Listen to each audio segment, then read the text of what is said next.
এই গাড়িটা দিয়ে নিয়ে যেতে আসলো রে, এই গাড়িটা দিয়ে। না না এটা ওই জানছে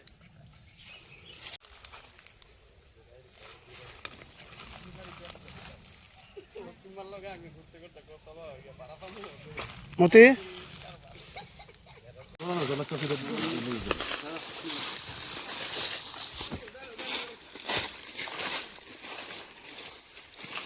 বস্তাটা খুলিস না, বস্তাটা খুলিস না। চাকমাঘাট চাম্পলাইয়ে একটা খবর পাই, এখানে কিছু কুকুরে স্মাগলিংয়ের জন্য আটকে রাখা হয়েছে।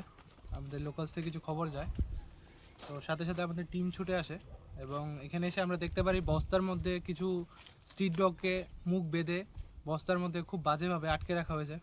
ওদেরকে আমরা উদ্ধার করি এবং আমাদের শেল্টার হাউসে ওদেরকে আমরা এখন নিয়ে যাচ্ছি।